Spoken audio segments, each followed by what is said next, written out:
여러분 안녕하세요. 오늘 여러분과 배울 내용은 정치화법 15번째 주제로서 소년, 즉 19세 미만 아이가 범죄를 저질렀을 때 이들이 어떤 형사절차를 받는지 나이별로 범죄소년, 촉법소년, 우범소년을 구별할 수 있어야 됩니다. 바로 가볼까요? 소년법이란 여러분 어린 아이들만 다루는 특별법이 있습니다. 모든 범죄를 다루는 건 형법이라면 소년 사건만 다루는 법이 바로 소년법인데 이 법에서 소년이라 하면 만 19세 미만이에요.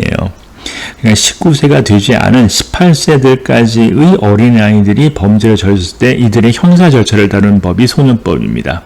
크게 소년은 세 수로 나눠요.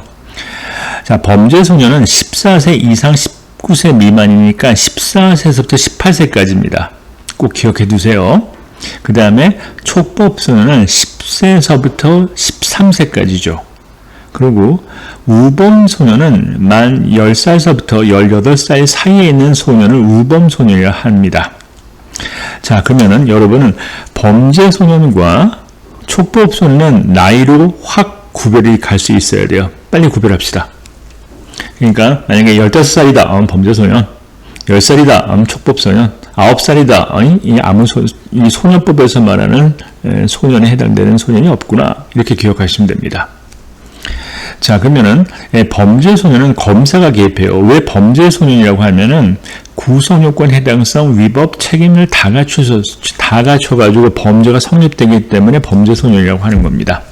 검사가 개입하고, 이 우범소년과 촉법소년은 검사가 개입하지 못하고 경찰이 여러분 소년부, 지방법원 또는 가정법원 소년부로 사건을 송치하게 되어 있습니다. 그러니까 벌써부터 나이에 따라서 검사가 개입하는지 아니면 경찰에서 끝나는지 꼭 기억하세요. 됐습니까? 자, 그럼 소년부에서 법원이에요. 소년부도. 여기서는 여러분 보호처분이라는, 어린아이를 보호하는 처분이라는 결정을 내리는 곳은 여러분 소년부에서만 하는 겁니다. 이해가시죠? 자, 그럼 더 자세히 한번 알아볼게요. 자, 이제 나이로 빨리 구별하세요. 아마도 우범소년은 내기가 좀 힘들 겁니다. 좀 이따 설명하겠지만 우범소년은 구성요건 해당성 자체가 없는 범죄를 저지르려는 10살서부터 18살 아이예요. 됐죠? 자, 그러면 우범소년은 제껴놓고 나이로 배타적입니다. 범죄소년이 되면 촉법소년이 될 수 없고 촉법소년이 되면 범죄소년이 될 수가 없는 배타적인 나이니까 확연히 구별을 할 겁니다. 나이로 일단 먼저 구별하세요. 자, 그럼 범죄소년이에요. 그러면 어디로 가요? 그렇죠. 경찰이 수사한 걸 검사에까지 넘겨갑니다. 범죄 성립됐으니까. 검사가 할 수 있는 액션은 이 세 가지 중에 하나예요. 불기소, 기소를 안 하는 건데 혐의가 있기 때문에 기소유예인데 어린아이인 경우에는 조건부, 선도 조건부 기소유예를 할 수 있고요. 그 다음에 형사재판에 넘기는 겁니다. 그럼 형사재판을 하게 되죠. 그럼 여러분 지방법원 합의부 사건이라면 배심제도 어린애 사건도 가능하고 판결로 끝나겠죠. 유무죄 판결. 그 다음에 소년부로 사건을 넘길 수 있어요. 검사가. 자, 그럼 여기는 보호처분을 내리는 결정으로 보호처분을 하게 되는 거죠. 그러니까 만약에 17살 또는 16살 갑 이렇게 나왔다면 얘는 벌써 범죄소년이구나 구별했었죠. 그럼 범죄소년은 검사가 할 수 있는 액션이 세 가지. 이 세 가지는 배타적이에요.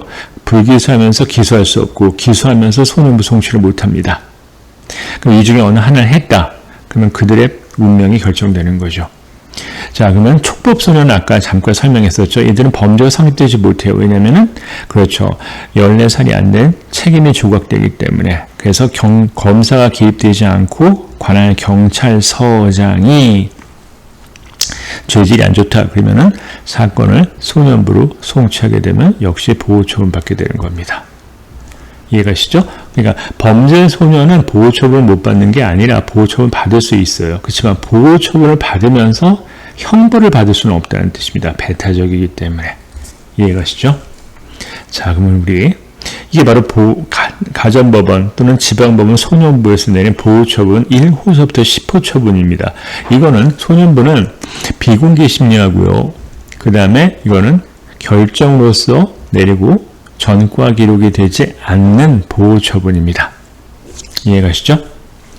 자, 그러면 이제 한번 여러분 확인 테스트 한번 해볼게요. 이제 맞춰보세요. 범죄 소년은 보호 처분을 받을 수 있다. 네, 받을 수는 있죠. 범죄 소년이 기소야. 공소가 제기됐다면 검사는 기소유예 처분을 할 수가 없죠. 왜냐하면 기소에는 불기소니까. 됐죠? 그 다음에 18세인 범죄 소년은 사형 무기형. 18세면 범죄 소년이 됐죠? 근데 사형 무기형은 18세 미만인 경우에 무기형을 선고하지 못해요. 따라서 18세라면 무기형과 사형도 가능합니다. 13세야? 무슨 소년이야? 촉법소년이죠. 검사란 말이 등장할 수가 없다고. 맞죠? 그러니까 13세는 촉법소년이니까 검사가 등장할 수가 없어요. 그러니까 딱 보는 순간 검사가 떴다. 그럼 틀린 겁니다. 받을 수 없죠. 그 다음에 18세야. 그럼 얘는 범죄소년이네. 네, 배심제 가능할 수 있죠. 배심제는 피고인이 신청하는 거잖아요. 그죠? 그 다음에 형사재판입니다. 보호처분 결정을 낼 수 없죠. 왜냐하면 형사재판은 유무죄를 판단하는 판결을 내는 거고 보호처분은 형사재판이나 소년재판이죠. 자, 그 다음에 만 17세인 범죄소년 맞습니다. 형벌과 보호처분 동시에 받을 수 없죠. 형벌과 보호처분은 동시에 받지 못해요. 근데 형벌과 보안처분은 동시에 받을 수 있겠죠. 그러니까 보호처분은 동시에 받을 수 없습니다.